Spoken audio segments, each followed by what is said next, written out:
friends. Welcome back. This is the dramatic conclusion of the Space Between YouTube series. For the past 14 weeks, we've been exploring the space between the Hebrew and Christian scriptures in some way, shape, or form. Past couple of weeks, we've been in the time of the narrative of the New Testament. Today, we are finishing this series, and so we are after the New Testament now. At least we're after the narrative of the New Testament. We are in the period of time when the New Testament is being written, however, so hopefully that will make sense to you in just a few minutes. To recap, last week we talked about the social and economic situation of Galilee during the life of Jesus. We talked about how before Jesus was born, most of Galilee was family farms and small towns. All of these had been in the family for generations and generations until the time of Herod, when the top 1% of the population bought all of the farms and all of the fishing businesses and leased them back to the people that had owned them for generations, and impoverished them and taxed the life out of them and led to 90% poverty levels. And as you can imagine, historically speaking, when you do that kind of thing, it doesn't go well for the rich people in the long run. And this led to the rise of the Zealots. The Zealots were trying to rekindle the Maccabean spirit, the spirit of the people who had retaken Israel for the Jewish people from the Seleucids. We talked about them a while ago. But they were trying to rekindle that spirit that was maybe only 150 years prior. And they believed that they were living in the times foretold by the prophets, the times of a great liberator, a great Messiah, an anointed one who would destroy the Romans and restore the kingdom to Israel. And this time it would last for more than a couple of generations, because we learned not to make kings and priests one and the same thing. We're going to do it right this time. They believed that if they took the first steps, that God would guide their hands and would strengthen them and give them these miraculous victories the way that God did in the Hebrew scriptures, through all the judges and the kings and the conquerors and Joshua, right? So they're imagining those stories, those national stories that were so important to them. And they thought that they themselves were living in a time where those kinds of stories were going to happen again. Miracles in their lifetime. Now, they don't seem to be a very organized group, as best as we can tell. They had a lot of splinter groups after some internal disagreements about how violent one should be, I suppose. One of the major splinter groups was a group called the Sicarii. They were named that after the type of dagger that they carried around with them. They were extremist assassins known for killing prominent Jewish people, maybe a high priest even, Romans and wealthy people. You can imagine them, they were too violent even for the Zealots, in the way that, like, ISIS is too violent for Al-Qaeda, and Al-Qaeda too violent for the Taliban, that we would think of them all as extremist groups, but within themselves, they see themselves as like, whoa, that's too much. We don't go there. So these minor conflicts with the Zealot groups, the Sicarii, the other groups, and Romans and prominent Jewish people kind of flared up here and there during the life of Jesus and then afterwards as well. And it really came to a head in 66 AD when it turned into all-out war. And the Romans first came in and they conquered the land of Galilee first. And they sent tens of thousands of refugees south into Jerusalem. And we read that at least 100,000 people in Galilee were killed or sold into slavery. And Galilee is not a heavily populated area. It's farming towns. It's like the Kansas of Israel. And so that's a lot of people. And so the Romans then worked their way south, hitting every single major city and population center, which sent refugees south, and more refugees south, and more refugees south. They were intentionally saving Jerusalem for last because they wanted it to be a place of desperation where all the refugees were, to cause chaos and hunger and to stretch their resources thin. This was all a part of Roman strategy just in general as well. They were very good at conquering people, which is a horrible legacy to have. But, Romans, what are you going to do? So at the time that the Romans got to Jerusalem and they sieged the city, it was overflowing with refugees from the various cities and suburbs and rural places, and all of the rebels from those places, and all of the various rebel factions. And now, I don't know how familiar you are with ancient warfare, but a siege was when an army would surround a city, cut off its transportation, its communication, and its ability to receive resources from the farmlands out and about, and basically tried to starve them out of the city. And so there wasn't a whole lot of fighting at this point, aside from a few skirmishes here and there. But it was just a long and protracted period where the people in Jerusalem would look out and see nothing but Roman soldiers for months and months and months as the food supply dwindled and as rumors spread about this and that leader and this and that, and the Romans, meanwhile, just waited for them to collapse. And the Sicarii, being the kind of people who forced people's hands because they believed that that's how God was going to support them, burned all of the food stores and the firewood in Jerusalem as a way of making the people feel more desperate and getting them to fight back against the Romans, which didn't work. It just made more fighting between the different groups. And there was just this internal small civil war between groups of revolutionaries. They couldn't get their message together, their leadership together, and they fought each other inside. In the end, between the internal fighting, the starvation, the pestilence, and then the Roman deaths, Josephus says that there was maybe over 1 million dead in Jerusalem alone, with another 97,000 being sold into slavery. He tells stories of mothers eating their own children, of piles of unidentified bodies in the streets. And unlike a lot of his histories that he wrote, he was actually there for this siege. So he's fairly reliable as to what happened during this war. He wrote a whole book about it, The War of the Jews, which is awful reading but some very interesting things if you're into military history that I won't get into here for obvious reasons. We're trying to get through this. During this time, during this siege, this horrible, terrible siege, there was an elder by the name of Yohanan ben Zakkai. He was an elder in the city, and he was smuggled out by his followers in a coffin and managed to escape. And he founded a school on the coast, which would then be the foundation of rabbinical Judaism as we know it today, because he saw the destruction in Jerusalem, and he said to himself, we can't rely on an oral tradition when all the people who know it could potentially be slaughtered in one fell swoop. So he started writing down the oral tradition. This is where the Mishnah comes from. Later, the Talmud would come from that. All of rabbinical Judaism, as we know it, stems from him. To very vastly overly simplify it. So after a long and awful siege of the city, Roman troops finally broke through the wall.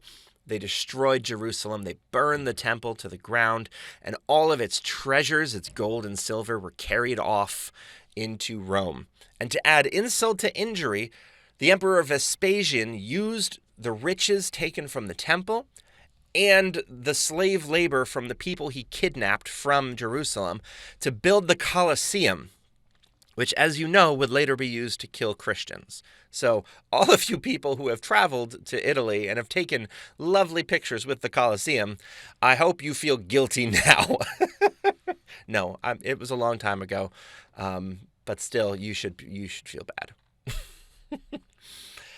But for the Jews in the early church, this war was the end of the world. I don't think that's hyperbolic at all.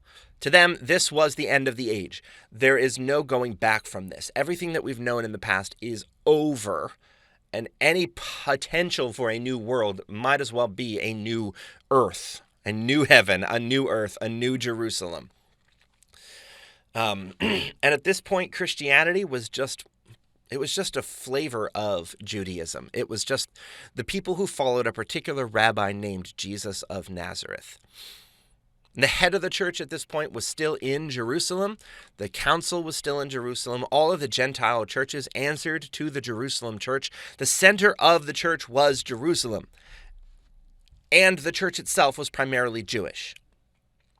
So until 70 AD, when the temple was destroyed and Jerusalem was burned, Christianity was a Jewish sect. After this war, everything changed. It scattered the early church, those who were in Judea. It moved the center of leadership from Jerusalem out to places like Rome and Alexandria and Antioch. It increased the Gentile numbers in the church, and the growing animosity between the Romans and the Jews, just in general, because this was the first of 3 wars against Rome. It pulled the Christians and the Jews even further apart from each other, and you can almost hear a pop when the Christians became their own religion apart from their Jewish origins. And within 100 years or so after this, the 2 streams of Judaism which survived this war, the Christians and the rabbinical Jews, would be distinct. They both have their foundations in the Jewish religion, in the people of Israel, the Hebrew people of the Old Testament, but this war separates them. And you get rabbinical Judaism and you get Christianity. So in this way, modern Jews and modern Christians are inheritors of religions that started at the same time, that branched off from the same river at this cataclysm here, except one went in this direction and one went in this direction. We followed different rabbis and we ended up in very different situations. And this is, when you read the New Testament, and it seems in some places to be very anti-Jewish. In fact, a lot of Christians throughout time have used the New Testament to justify all kinds of awful things like the Holocaust and all kinds of persecutions. John himself will write about the Jews in the Gospels as if everyone wasn't a Jew. And the reason for this is that there's this anti-Jewish slant in it is because this is the time period when those books were being written. And so they're being written by people that are just starting to form their own separate religious identity and who are probably trying to distance themselves from the Jewish people because of, the fact that Rome and Judaism were very opposed to each other and the Christians were trying to establish themselves in the Roman world. So, we often talk about Pentecost being the church's birthday, when the Holy Spirit descended on the disciples and they formed the early church. We talk about that like that's the birthday of the church. But in many ways, the church as we know it today, Christianity as a religion, was born out of the rubble of this war. Because, like I said, this war pushed the early church out of Judea and into Gentile territory. And while in Gentile territory, it fully embraced the Greek and the Roman philosophies and moved it farther from its Middle Eastern roots. That's why Christianity feels like a European religion, even though we have a Middle Eastern Messiah. I mean, remember a couple of weeks ago when I talked about Greek philosophy and I mentioned that many church fathers considered Plato a saint? Because they're very Greek. And so Christianity becomes a very Greek religion in many ways. And then fear of the Roman violence moved this early church to codify its own beliefs, to write its own sacred scriptures. And so this is the time period when the Bible's being written, when the letters of Paul are being collated together, when the Gospels and Acts are being written, when many of the later letters are being written. And so these texts are so thoroughly colored by this war that you can see it everywhere. When you know what you're looking for, you can see hints of this war all throughout the way that the story of Jesus is told. And how could it not? Of course it is. Imagine, if you will, that the US and China go to war in 2060. Okay, and it's a bad war, and China nukes Washington and New York, and we lose. So then imagine it's 2080. It's 20 years after that, and you're trying to write the history of 2020. So you're living 20 years after nuclear war, trying to remember what happened 40 years earlier, 60 years earlier. And so imagine how nostalgic you'd be talking about the Washington Monument or the Empire State Building or Central Park. How nostalgic you would be describing these places that don't exist anymore. You'd probably get some of the geography wrong too, right? Because maybe you haven't seen it before it was rubble. And imagine how critical you would be of the parties that would eventually cause that war. Even if in 2020 they were totally innocent parties, you might remember them being more malicious than they were. And imagine how anti-Chinese you would be in your recollection of 2020, because you could see in advance the sorts of little things that were happening in 2020 that would impact the war that would happen in 2060. So you would be reading the past through the lens of the present, and that would color how you told the story of 2020.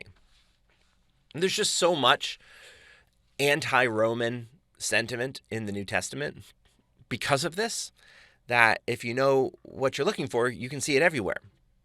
Take, for example, the book of Revelation. The book of Revelation is basically just about how awful the Romans are.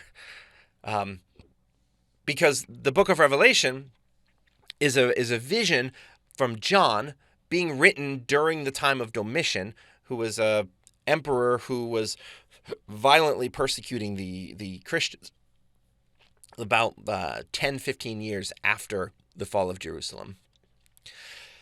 And so in John's vision of this apocalyptic world with dragons and beasts, which very obviously are allusions to Rome, at the end of it, he writes that God wins. He writes that God wipes every tear from every eye. God brings judgment against the beast, against the Romans. And then God recreates a new Jerusalem. It comes down from heaven, and he sees it before him. And it's this brand new city that replaces the old one that just exists in the memory of, in the backs of our minds, which is still rubble to this day. But this new and beautiful and glorious city descends, a safe place for God's people to dwell. And you know what's not in this city?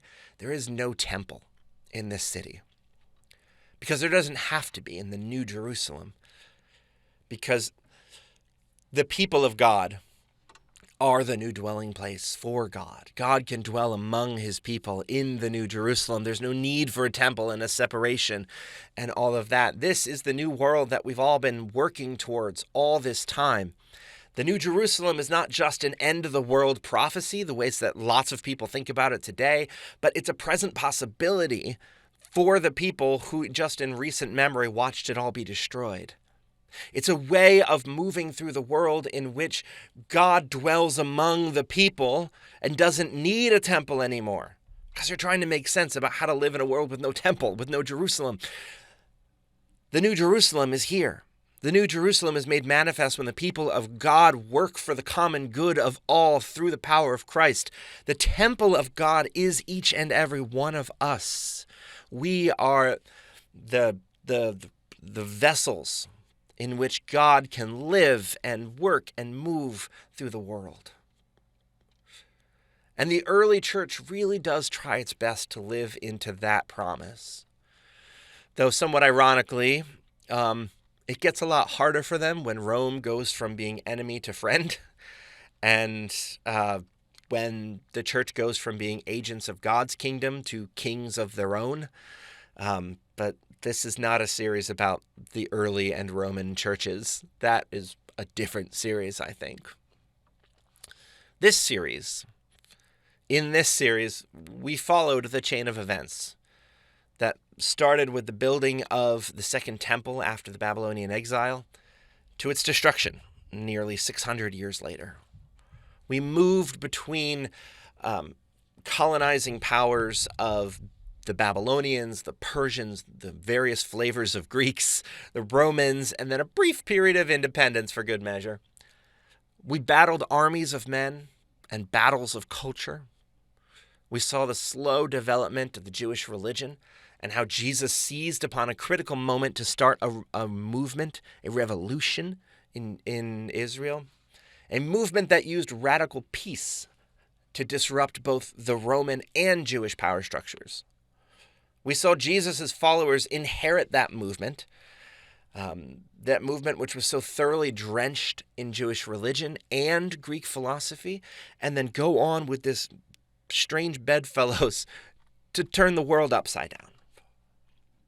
And hopefully, just maybe, this 14 weeks has helped you to see the New Testament in its fuller context. And hopefully, just maybe, it has made you feel closer to the text, to find new meaning in it that is applicable to our world today. I always say that people who think that the Bible doesn't apply today just don't understand the Bible yet. Once you dig into it, my goodness gracious, it is more relevant than ever. Those ancient wisdoms are just as applicable today as they were thousands and thousands of years ago. And so, friends, on this day, I pray that you have a safe and Merry Christmas.